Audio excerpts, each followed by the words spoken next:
Good evening, all. It's actually morning. I must first off, I must apologize for getting out a video so late.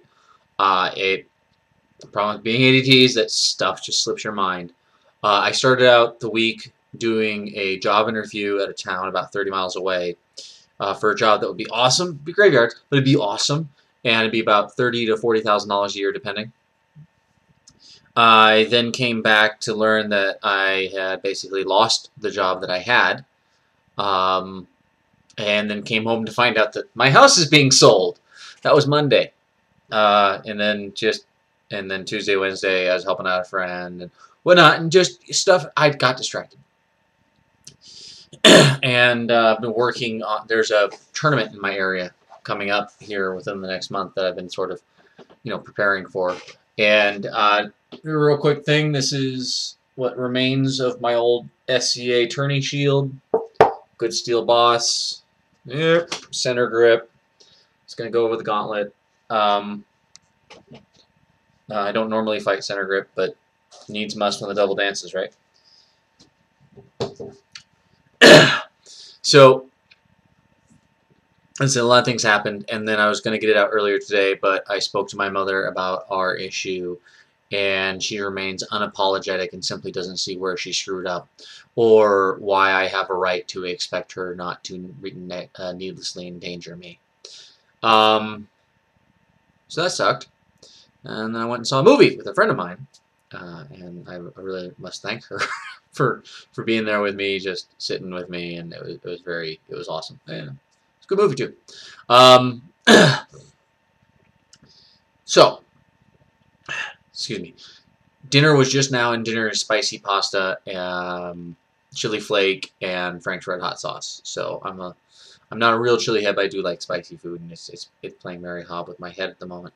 Did I mention going to the doctor, by the way? Went to the doctor, did a thing. I mentioned that I was all tensed up from stress and everything. They said, here, have a shot of this. It's part of your fee. And it was like super Tylenol or something. Toradol. I don't know. I hit an old injury of mine just stopped hurting for about 2 hours. Man, I was wonky for a good 8 or 9. Yeah, that ruined that whole day. I was going to do the video that day, too. So anyway, I've been talking for 2.5 minutes. What is this week's video? This week's video is Aspies and social blindness. And I was going to do some research, and I did. And I discovered we all have a different method. We all have slightly different ways. So I could say, well, this is how we do it. There's a lot of ways. So how do I deal with not doing it? Rote memorization. This is what it looks like when somebody's sad. This is what they're happy. This is when they're going to eat you. And all of that. And I just sort of, I pick it up and I learn it in a generalized sense. I'm not very good in a generalized sense. I find that I'm much better with tone of voice when I'm paying attention than anything else, than body language or facial expression. I'm much better with tone of voice than either of those two. And that's only when I'm really paying attention. And I think that maybe has to do with my mimicry abilities. And so how do we deal with it? For the most part, we don't. From what I've talked to my friends and people I know, we sort of just guess and hope. We learn what ways to enter into a social interaction.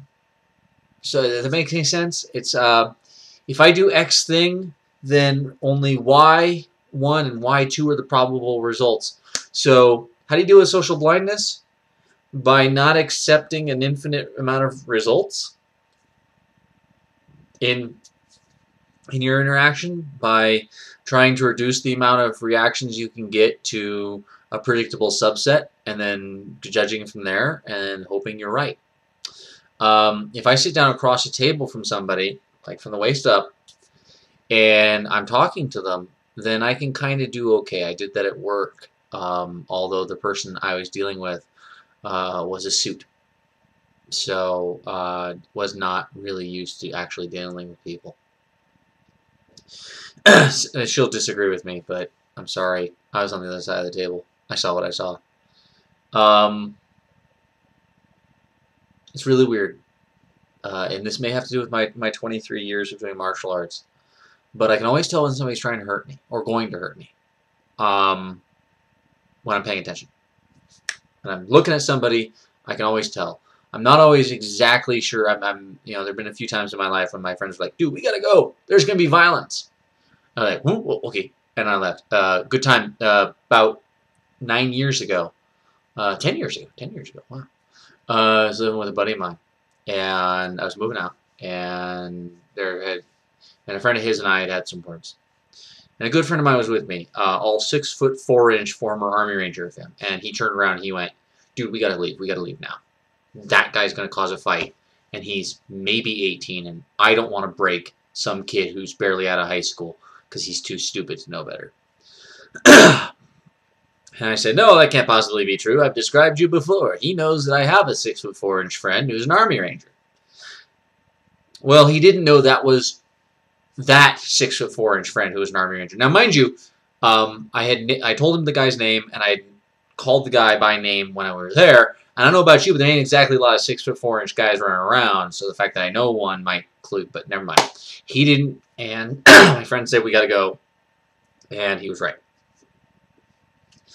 And that's happened more than once. The funny thing is that I'm in charge of security in a certain sense. But I do okay. So yeah, social blindness-wise, I'm much better when it comes to violence and whatnot. And that might just be from martial arts training. Even with sparring, you can always sort of tell when somebody's like shrugging up to about to hit you, like, oh, I should block over there. Even if it's your buddy and he's smiling, having a great time, he's like, I want to punch you in the face. I'm going to punch you in the, I'm going to punch you in the face. Watch it. Wham! And you're like, oh, you got me. Or, when you're fighting in the SCA and somebody looks and like, that'd be your best friend, right? And he's looking like, I know you always fall for that leg wrap. I'm going to throw that leg wrap. And he gets inside your head and you're like, you stick out your leg. You're like, hit me in the leg with the leg wrap. But you learn to read those. So that's probably it. Other situations, not so much. So how do I deal with it? Again, I've been sort of dancing around the subject. I really focus. I look at them. I observe them. It pretty much takes everything I have to focus down on somebody. And God help me if something itches, or there's a noise, or there's something else in the environment, which is pretty much all the time. Then I can't read them as well, but I try to. If they come off as abnormal, or if they're trying to sort of be officious, yeah. Be suit-like. Be officerial-like, as opposed to, say, not suit, aka sergeant-like, then I can deal with them. When was the last time I did that? I sat down with a friend, and I talked to her about her life problems, and socially blind me, I sat down with a friend, and I really helped her. But it took everything I had. I had to look at her, I had to focus, I had to listen to what she said, how she said it, her facial expression while she did it, her body language. I do this all consciously.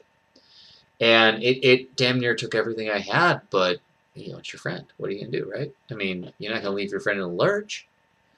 So, it took a lot of spoons, but I was really able to help her. So, it was totally worth it. And that's it. And that's the other thing, is that I'll tell you all you NTs, anytime somebody with Asperger's does the whole, who knows it and who tries to learn tries to counter social blindness and is really focusing on you, mind you, I don't know about many Aspies. I know a lot of Aspies, not all Aspies, but a lot of Aspies can't look people in the eyes. I'm one of them. As I've mentioned before, I can't look people in the eyes. I'm always focusing behind their head. It's a trick I learned. By the way, Aspies, focus back here. Everyone will think you're looking at their eyes. You're not looking at their eyes, and everyone's happy.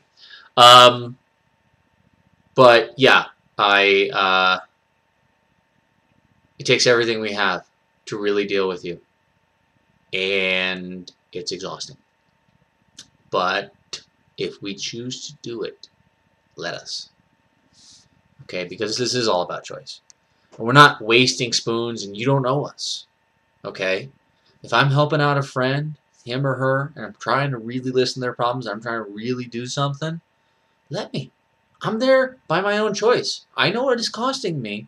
And in my estimation, and I'm 100% right, well, I'm 99%, I'm mostly right, is you're absolutely worth it because you're my friend, because you're my family, because I'm there for you.